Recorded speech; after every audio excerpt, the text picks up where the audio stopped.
growing problem of false health information on the internet. Over the course of the past century, causes of disease and social conceptions of health have evolved from an infectious agent theory of disease, to a behavioral theory of disease, to a social ecological model. The social ecological model recognizes that social and environmental conditions, including the information environment and health-related speech, affect health outcomes for both individuals and populations. A problem our society currently faces is the pervasive availability and consumption of false health information, which can cause individual and social harm by nurturing false beliefs about medicine, disease, and prevention. One major source of health-related information is the Internet. The Internet has democratized health information, but, as a result, healthcare professionals are no longer perceived as authorities with exclusive knowledge about health-related content. Search engines like Google allow anyone to easily find information about anything. Social media sites like Twitter, Reddit, and Facebook provide forums for private citizens to freely express their views, including about medicine and healthcare. Yet the content disseminated through websites and online communities is largely unregulated. Thus, it is largely up to consumers to determine the quality and reliability of the information.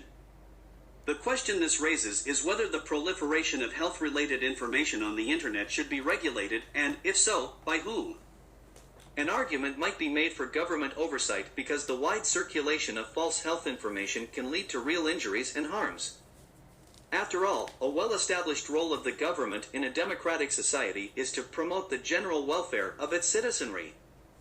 Yet, in the United States, the government also has an obligation to protect private citizens' right to free speech.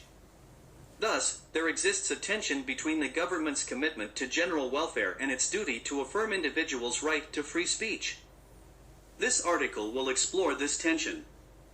First, we review our society's commitment to protecting the free speech of private citizens in the public sphere, although the content of private speech might be false and even harmful. Second, we briefly describe commercial and professional speech as a specific category of speech that can be regulated by the government for the purposes of public health and welfare. Finally, in recognizing the constitutional boundaries on free speech in society, we discuss the professional and ethical obligations of healthcare professionals to provide truthful and accurate health information both in clinical practice and in the community. We suggest that all engaged in the biomedical and scientific enterprise have an ethical and social responsibility to share truthful information about health and to correct falsehoods when possible. The First Amendment states, "Congress shall make no law abridging the freedom of speech." Supreme Court jurisprudence interpreting the First Amendment has affirmed that private citizens have a constitutionally protected right to articulate personal views and beliefs in public spaces without unnecessary government regulation or censorship, including public spaces on the internet. The right to free speech prevents the government from suppressing speech even if the content is false or offensive, including when the content is health-related. Examples of constitutionally protected false, health-related speech in both physical and virtual public spaces include advocacy groups' assertions that vaccines are ineffective and cause autism and pro-life advocacy groups' assertions that abortions cause breast cancer. In the context of online but not health-related information, the Supreme Court ruled in Reno v. ACLU that government-instituted, content-based restrictions on no obscene speech were unconstitutional. As such, it is unlikely that any health-related internet speech that is not obscene can be regulated by the government.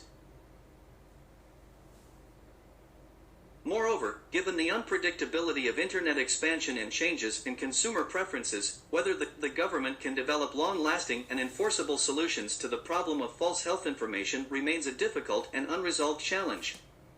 There are, however, two categories of speech for which the government might have authority to constrain or compel speech to promote the health and welfare of the community: commercial speech and professional speech. Commercial speech is a category of speech defined as speech that, 1. Identifies a product for sale, 2. Is a form of advertising, and 3. Confers economic benefits. Courts can uphold regulation of commercial speech based on a four-part test articulated in Central Hudson Gas and Electric Corporation v. Public Service Commission of New York. Historically, examples of the regulation of commercial speech include advertisements for tobacco, alcohol, and gambling. However, since Central Hudson, courts have demonstrated increasing reluctance to regulate commercial speech, emphasizing the rights of speakers rather than the state's interests in the health and welfare of community members. We believe this places an increased burden on physicians to correct inaccurate or false health-related information that can be found in commercial sources, including on the internet. Professional speech is a category of speech that scholars have defined as speech uttered in the course of professional practice. The Supreme Court indicated in Planned Parenthood of Southeastern Pennsylvania v. Casey in 1992 that physicians' First Amendment rights not to speak are implicated, but only as part of the practice of medicine, subject to reasonable licensing and regulation by the state.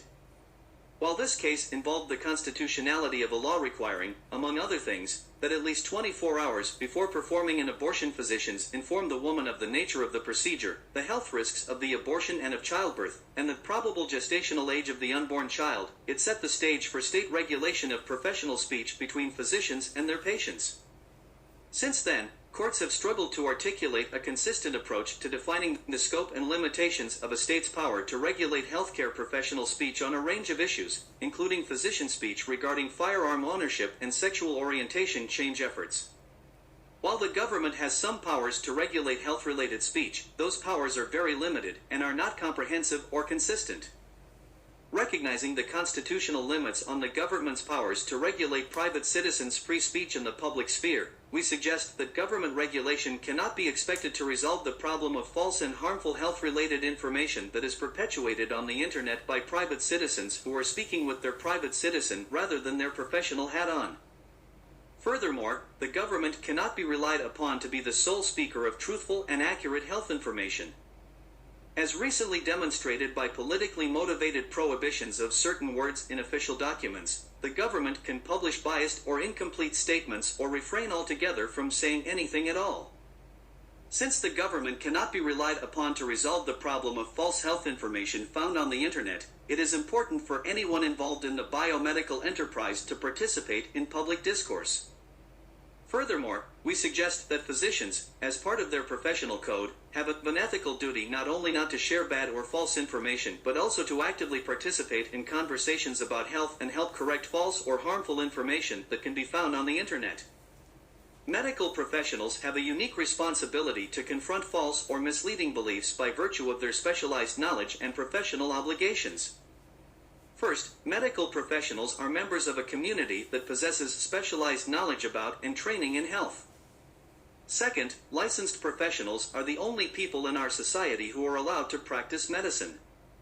The professional obligation to confront false health beliefs and information is more straightforward within a clinical setting. When patients express false or misinformed beliefs, it is professionally and ethically appropriate to attempt to correct and redirect the patients so that they can hopefully use evidence-based information to make an informed decision about their care.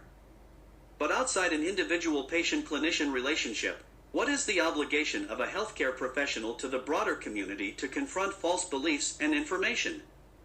We would suggest that healthcare professionals have an ethical obligation to correct false or misleading health information, share truthful health information, and direct people to reliable sources of health information within their communities and spheres of influence. After all, health and well-being are values shared by almost everyone. Principle V of the AMA Principles of Ethics states, a physician shall continue to study, apply, and advance scientific knowledge, maintain a commitment to medical education, make relevant information available to patients, colleagues, and the public, obtain consultation, and use the talents of other health professionals when indicated, italics added. And Principle 7 states, a physician shall recognize a responsibility to participate in activities contributing to the improvement of the community and the betterment of public health, italics added. Taken together, these principles articulate an ethical obligation to make relevant information available to the public to improve community and public health.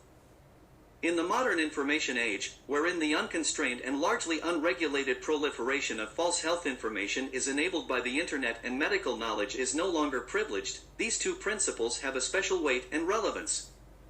To withdraw or refrain from public discourse in an environment where false and harmful health information is pervasively disseminated would be an abdication of the ethical obligation to make relevant information available to improve community and public health, as medical and public health professionals possess reliable and truthful information about the nature of health and the causes of disease.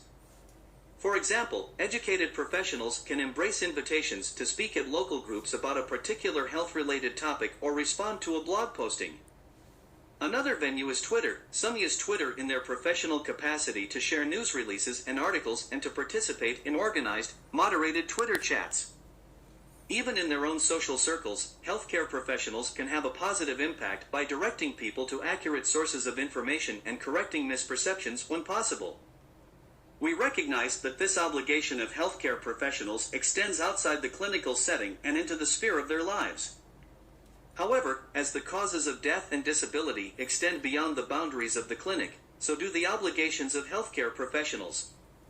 This is an obligation they take on when they choose the profession of medicine.